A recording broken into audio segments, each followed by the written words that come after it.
Kita lanjutin dari pembahasan yang tadi ya. Jadi tadi sebelumnya gue udah bahas juga tentang formasi atau persyaratan khusus untuk formasi umum ya. Sekarang di Polri itu untuk CPNS 2021 kan ada 4. Jadi ada yang umum, ada yang cum laude, kemudian ada yang disabilitas, dan juga ada yang Papua. Dan ini sekarang gue akan membahas persyaratan khusus untuk yang formasi cum laude, formasi untuk putra-putri Papua, dan juga untuk yang disabilitas. Jadi kita mulai dari yang cum laude dulu.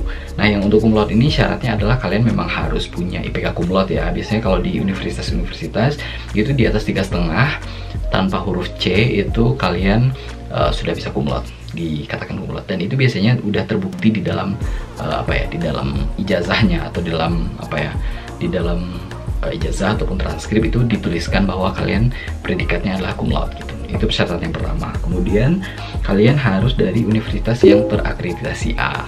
Jadi kalau misalnya kalian cum laude tapi bukan dari universitas yang terakreditasi A, itu nggak bisa gitu. Jadi harus yang dari universitas yang terakreditasi A. Nah, kemudian untuk yang formasi cum laude ini jumlahnya lumayan banyak loh. Jadi dari total formasi semua yang 1035 itu minimal ada 10% yang harus cum laude. Jadi kalau kita hitung-hitung berarti sekitar 104, minimal 104 formasi cum laude gitu. Jadi kalian perebutkan jumlah kursi yang lumayan banyak itu, karena itu adalah kayak sebuah peluang emas, karena yang daftar dari cum laude kan mungkin jumlahnya nggak sebanyak yang pendaftaran umum kan gitu kan. Jadi 104 itu kalian maksimalin. Dan kalau untuk yang persyaratan lain seperti umur, seperti tinggi badan, dan yang masalah beasiswa itu lagi itu sama. Jadi tinggi badannya minimal untuk yang pria 157, yang wanitanya 150 cm itu minimal. Kemudian beasiswa boleh kalau misalnya kalian lagi dalam proses beasiswa LPDP atau beasiswa yang lain, atau misalnya udah lulus itu boleh. Yang penting kalian nanti lulus di Polri ini jadi PNS, habis itu kalian bisa langsung lanjut untuk kuliah S2-nya tanpa harus nunggu 2 tahun gitu. Kemudian masalah umur juga sama, 18 sampai 35 tahun gitu. Jadi batas umurnya sama 18 sampai 35 tahun. Kemudian formasi berikutnya itu formasi putra-putri Papua Barat. Nah, yang ini formasinya nggak terlalu banyak ya, jumlah formasinya cuma ada 3 formasi, yaitu formasi dokter 1, dan kemudian ada formasi dari pendidikan ilmu komputer atau teknik informatika kayak gitu. Nah, persyaratannya yang lain adalah kalian harus punya garis keturunan Papua, dan itu dibuktikan oleh surat keterangan dari kepala suku gitu. Jadi misalnya gue nih misalnya bukan orang Papua dan gue kebetulan tinggal di Papua, itu nggak bisa karena gue nggak ada keturunan Papua, dan nggak mungkin juga dapat surat keterangan punya darah Papua kan. Jadi kalau misalnya kalian ada keturunan bapak ataupun ibu dan itu bisa dibuktikan dengan surat dari kepala suku, itu bisa daftar untuk yang formasi Papua. Kemudian untuk syarat umurnya sama 18 sampai 35, tinggi badan juga sama, cowoknya 155 ya kalau ini ya, yang prianya 155, kemudian yang wanitanya 150 minimal. Kemudian yang masalah beasiswa juga boleh. Kemudian tidak hamil dalam 5 bulan ke belakang atau ke depan, itu sama dengan persyaratan yang umum. Kemudian yang berikutnya adalah formasi disabilitas. Nah, formasi disabilitas ini agak lebih banyak jumlahnya, yaitu sebanyak 21 formasi. Itu lumayan banyak. Jadi yang disabilitas ini persyaratannya IPK-nya 2,7, sama dengan yang formasi umum. Kemudian umur sama tinggi badan itu sama aja.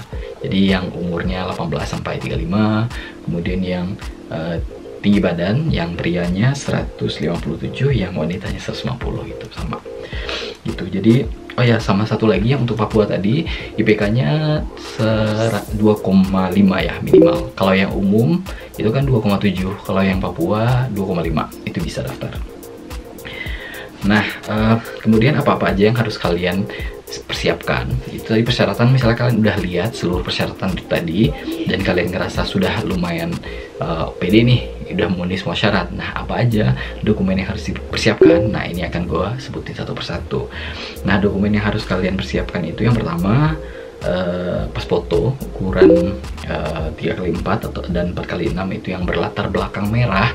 Itu mungkin kalian juga udah punya ya. Yang penting itu adalah foto yang terbaru, jangan foto yang udah 2 tahun atau 3 tahun gitu, tapi usahakan dalam 6 bulan terakhir lah.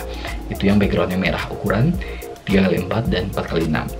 Kemudian KTP asli, itu kalian harus punya KTP.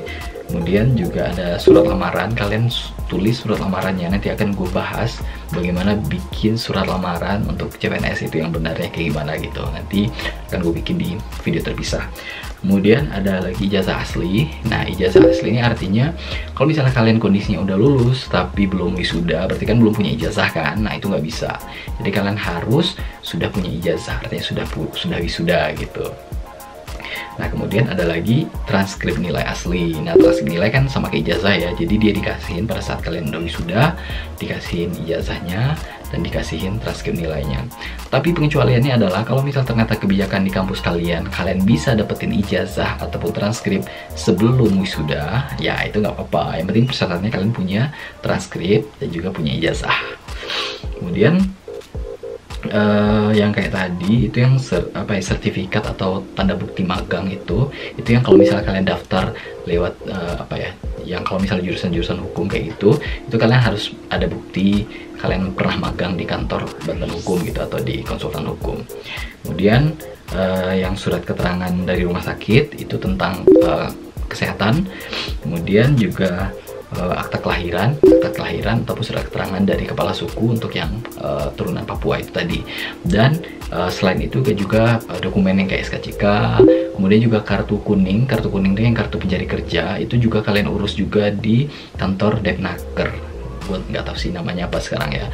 Ini di tiap daerah tuh beda-beda. Ada yang namanya Dinas Tenaga Kerja Transmigrasi, ada Dinas Tenaga Kerja, ada Dinas Tenaga Kerja dan ini itu terserah di mana aja. Yang penting dia bisa ngeluarin kartu kuning itu, kartu untuk pencari kerja. Itu kalian siapkan juga gitu. Walaupun secara pendaftaran nggak diminta sih, belum gue lihat sih nggak ada, tapi itu biasanya diminta. Kalau misalnya kalian pada saat daftar, takutnya sih nanti tiba-tiba dimintakan. Nah, mungkin itu aja persyaratannya dan dokumen apa aja yang harus kalian persiapkan. Dan yang kalian tunggu-tunggu adalah formasi-formasinya apa aja. Ini akan gue tampilkan setelah ini. Kalian tinggal di pause dan di screenshot itu untuk bisa melihat nanti apakah jurusan kalian itu ada masuk ke dalam formasi.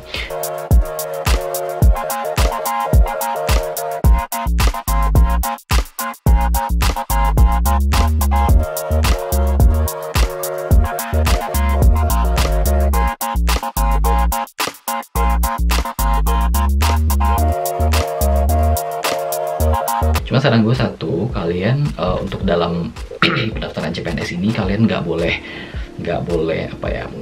nggak disiplin ya. Artinya gini, misalnya jurusan kalian namanya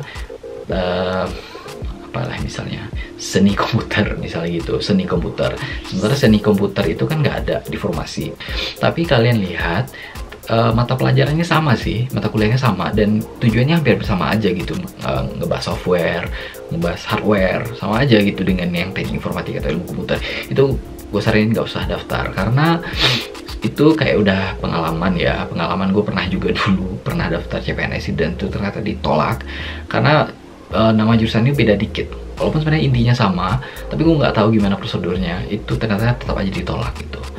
Pernah juga di satu kementerian itu dia meminta jurusan komputer gitu, jurusan komputer, tapi yang dia tulisin di situ adalah teknik informatika atau sistem informasi. Sementara kalau yang jurusan komputer itu kan banyak banget, ada sistem informatika, ada juga sistem informasi, ada ilmu komputer, ada teknik komputer, dan lain-lain, banyak kan.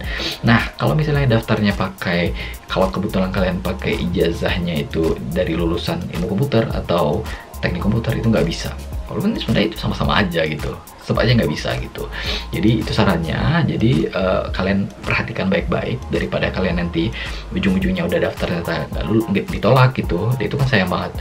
Jadi mending cari formasi-formasi apa aja yang benar-benar jurusannya sama persis, baru kalian daftar di situ gitu. Oke, jadi itu dulu dari gua. Jadi kalau misalnya kalian ada pertanyaan ataupun kalian ada komentar ataupun ada permintaan, misalnya pengen ngebahas tentang CPNS apa nih, kalian langsung aja komen di bawah. Dan sekian dulu dari gua. See you next time. Have a nice day. Bye bye.